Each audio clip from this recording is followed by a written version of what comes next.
আমি আসরের সময় শুনতে পাই যে আমার ছেলে গুলিবিদ্ধ।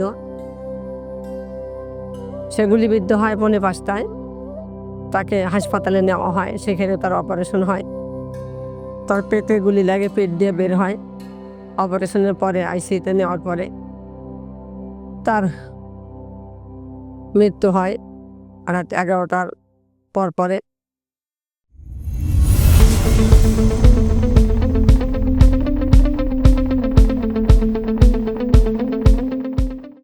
আসসালামু আলাইকুম রহমতুল্লাহ। আমি মোহাম্মদ আবদুল্লাহ তাহিব, কোঠানগরের বৈষম্য বিরোধী ছাত্র আন্দোলনের শহীদ মোহাম্মদ আবদুল্লাহ তাহিরের ছোট ভাই। আমার ভাইয়া রংপুরে গত জুলাই মাসের 19 তারিখে পুলিশের গুলিতে নিহত হয় এবং শাহাদাত বরণ করে। যদিও ভাইয়া পুলিশের গুলিতে 5টায় গুলিবিদ্ধ হয় এবং পরবর্তীতে তাকে হসপিটালাইজ নেওয়ার পর একটা অপারেশনের পর 11টার পর মারা যায়।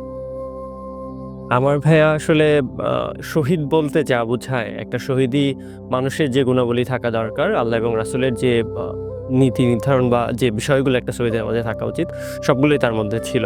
দেশপ্রেম ইমানের একটা অংশ। সো ভাইয়া সেই দেশপ্রেম, দেশকে মানে এই যে অরাজকতা, এই যে একটা বিশৃঙ্খল পরিস্থিতি, এই যে একটা মানে অরাজনৈতিক সিচুয়েশন, যেটা আসলে গণতান্ত্রিক কোনো বিষয়ে এইভাবে সরকার পরিচালনা হওয়া সম্ভব ছিল না, সেটার পরিবর্তে একটা সুষ্ঠু, স্বাভাবিক এবং সুন্দর সরকার ব্যবস্থা এবং রাষ্ট্র ব্যবস্থা পরিচালনার জন্যই দেশের জন্য শহীদ হয়।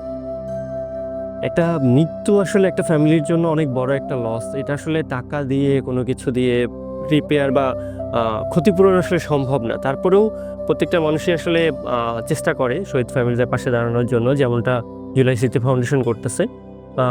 হ্যাঁ, এটার থেকে হয়তো আমরা কিছুটা আর্থিক পাবো, কিন্তু একটা ফ্যামিলির যে লস, সেটা আসলে কোনোভাবে রিকভার করা সম্ভব না।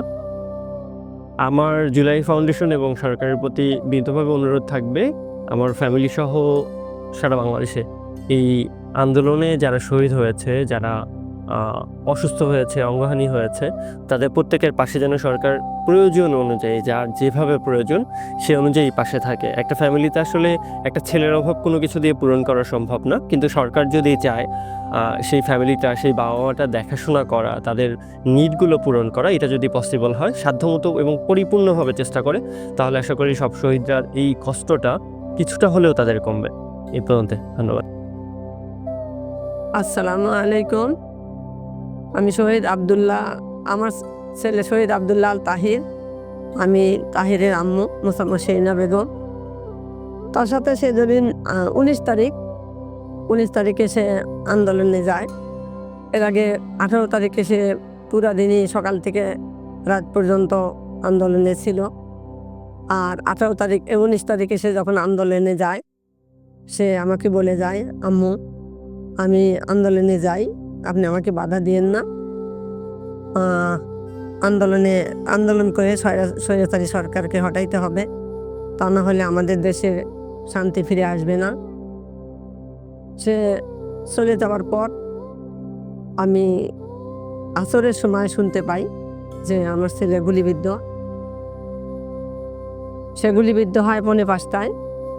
তাকে হাসপাতালে নেওয়া হয়, সেখানে তার অপারেশন হয়। তার পেটে গুলি লাগে, পেট দিয়ে বের হয়। অপারেশনের পরে আইসিইউতে নেওয়ার পরে তার মৃত্যু হয় রাত 11টার পরে। তা এখন আমার ছেলে চলে যাওয়ার পর যে আমার হয়তো আমাকে দেখার জন্য যে ওয়াদাবদ্ধ হয়েছিল যে আম্মু আমি চিরদিন আপনার পাশে থাকবো,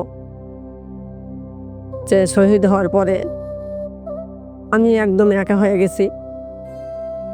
এবং আমি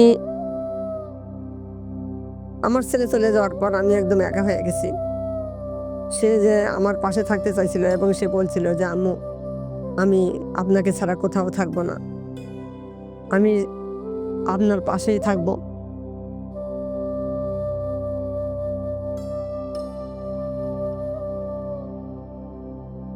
শহীদ স্মৃতি ফাউন্ডেশনের কাছ থেকে আমি এর আগে কোনো অনুদান পাইনি। আজকেই আমি আসছি এখানে অনুদানের জন্যে। আর আমার ছেলে যে বুকের তাজা রক্ত ঢেলে দিয়ে আন্দোলন করে দেখিয়ে গেল যে স্বৈরাচার সরকার পতন কিভাবে করতে হবে, আমি আশা করি যে জুলাই স্মৃতি ফাউন্ডেশন শহীদদের ফ্যামিলির পাশে থাকবে এবং তাদের সর্বোচ্চ সহযোগিতা করবে। তাদের যে সমস্যাগুলো আছে সে সমস্যার সমাধান করবে। তাদের যাদের বাসস্থান নাই তাদের জন্য বাসস্থানের ব্যবস্থা করবে।